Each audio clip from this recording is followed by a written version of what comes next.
انتخابات کے بعد سینٹ کو کون کون سے چیلنج درپیش ہوں گے؟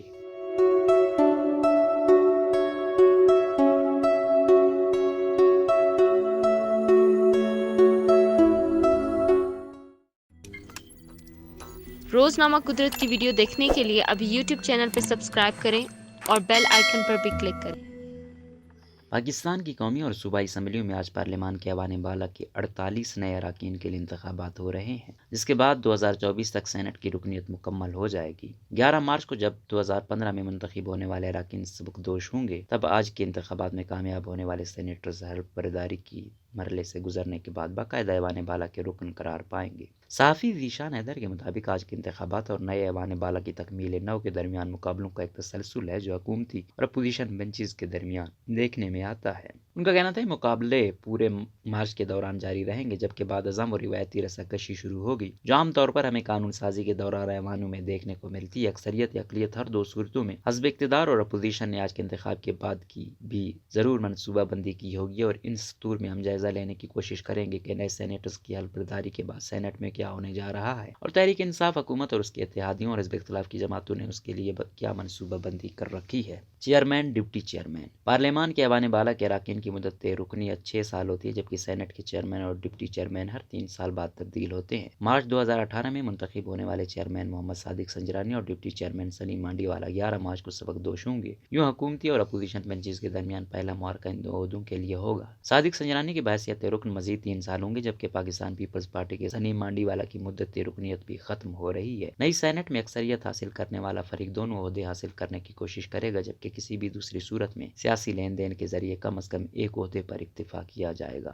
پارلیمانی امور پر صافی نظر رکھنے والی ویلاگر ہیرا وحید کا کہنا ہے کہ صادق سنجرانی دوبارہ چیئرمین شپ میں دلچسپی لے رہے ہیں اور ہو سکتا ہے کہ انہیں حکومتی بنچز کی حمایت حاصل بھی ہو جائے۔ انہوں نے مزید کہا کہ بلوچستان سے ایک سینئر سیاستدان بلوچستان عوامی پارٹی سے تعلق رکھنے والی اپنی بیٹی کے لیے حکومتی اتحاد سے ڈپٹی چیئرمین شپ کا ٹکٹ حاصل کرنے کی کوشش کر رہے ہیں۔ تاہم چیئرمین اور ڈپٹی چیئرمین دونوں کا ایک صوبے سے ہونا ہی بڑی قباحت ہے، کیونکہ روایتاً یہ عہدے الگ الگ صوبوں اور ایک کسی چھوٹے صوبے کو دیا جاتا ہے۔ دوسری طرف اسلام آباد سے وائس جنرل سیٹ پر اپوزیشن کے امیدوار اور سابق وزیر اعظم یوسف رضا گیلانی کا کامیابی کی صورت میں چیئرمین شپ کے انتخاب میں حصہ لیں گے۔ یوسف رضا گیلانی کے چیئرمین سینٹ کی حیثیت سے امیدوار ہونے کی صورت میں پی ڈی ایم کو ڈپٹی چیئرمین کے لیے کسی چھوٹی وفاقی اکائی سے امیدوار میدان میں اتارنا ہوگا۔ ویب سائٹ ہم سب کے ڈائریکٹر نیوز محمد آصف میاں یعنی وسی بابا کا کہنا ہے کہ یوسف رضا گیلانی کی ناکامی کی صورت میں پی ڈی ایم جمعیت علماء اسلام فے کے عبدالغفور حیدری کے نام پر چیئرمین شپ کے امیدوار کے طور پر غور کر سکتی ہے۔ ان کا خیال تھا کہ اپوزیشن کی سیٹیں کم آنے کی صورت میں بھی پیپلز پارٹی کسی نہ کسی طرح ڈپٹی چیئرمین شپ کا عہدہ حاصل کرنے میں کامیاب رہے گی۔ اس سلسلے میں انہوں نے 2018 کے سینٹ الیکشنز میں پیپلز پارٹی کی حکمت عملی کا ذکر کرتے ہوئے کہا کہ آصف علی زرداری نے اپوزیشن میں ہونے کے باوجود ڈپٹی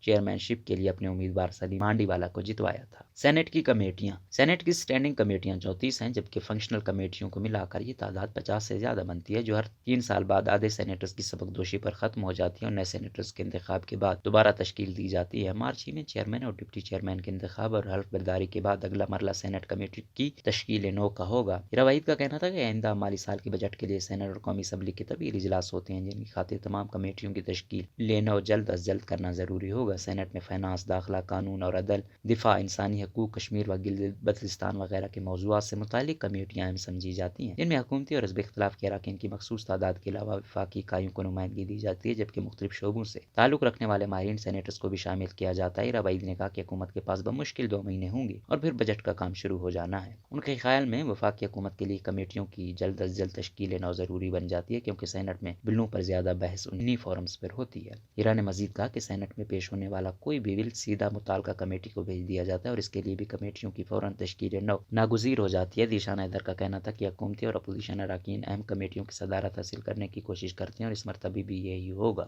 قانون سازی۔ موجودہ سینٹ میں اقلیت ہونے کی وجہ سے حکومت کو ایوان بالا میں قانون سازی کے سلسلے میں مشکلات کا سامنا رہا، جسے بعض تجزیہ کار تحریک انصاف حکومت ہی کی کمزوری قرار دیتے ہیں۔ ہیرا وحید کے خیال میں تحریک انصاف کی سب سے خراب کارکردگی قانون سازی کے حوالے سے رہی ہے۔ لگتا ہے نہ یہ خود قانون سازی میں دلچسپی رکھتے اور نہ اپوزیشن کو اس کے لیے رضامند کروا سکتے ہیں۔ سینٹ سیکریٹریٹ سے حاصل کردہ ریکارڈ کے مطابق قومی اسمبلی سے 2020 میں 2 درجن سے زیادہ منظور ہونے والے حکومتی بل ابھی تک ایوان بالا میں منظوری کے منتظر ہیں، جبکہ تحریک انصاف حکومت نے 2019 اور 2020 کے دوران 30 صدارتی آرڈیننس جاری کیے اور پارلیمان سے منظور ہونے والے قوانین کی تعداد صرف 21 ہے۔ محمد آصف میاں کا کہنا ہے کہ اگر حکومت سینٹ میں اکثریت حاصل نہیں کر پاتی تو انہیں قانون سازی میں مسائل کا سامنا آگے بھی رہے گا۔ روایت کے خیال میں قانون سازی کے حوالے سے تحریک انصاف حکومت کی ترجیحات میں فیٹف کی ہدایات کے مطابق اینٹی منی لانڈرنگ، انسدادی دہشت گردی، بینکنگ اور منشیات سے متعلق قانون سازی شامل ہوگی۔ اسلام آباد ہی کے ایک صحافی کا کہنا تھا ممکن ہے کہ حکومت سینٹ کی تشکیل نو کے فوراً بعد الیکشن ریفارم سے متعلق کوئی قانون لے کر آئے۔ انہوں نے کہا کہ سپریم کورٹ کی صدارتی ریفرنس پر رائے کے بعد اس امر کے امکانات کافی بڑھ گئے ہیں، جبکہ تحریک انصاف پہلے سے انتخابی اصلاحات پر بھی زور دیتی رہی ہے۔ محمد آصف میاں کے خیال میں اپوزیشن سینٹ میں اکثریت حاصل کرنے کی صورت میں احتساب کی قانون میں ترامیم متعارف کروا سکتی ہے، جن کا قومی اسمبلی سے منظور ہونا مشکل ہوگا، لیکن انہیں کریڈٹ حاصل ہو جائے گا۔ ایوان بالا قانون سازی کے عمل میں بھی اہم کردار ادا کرتا ہے، جس میں قانون اسمبلی سے منظوری کے بعد ہر قانون بل سینٹ میں پیش کیا جاتا ہے، جبکہ مالیاتی بل کے علاوہ کوئی بھی دوسرے قانون کا مسودہ براہ راست سینٹ میں بھی پیش کیا جا سکتا ہے۔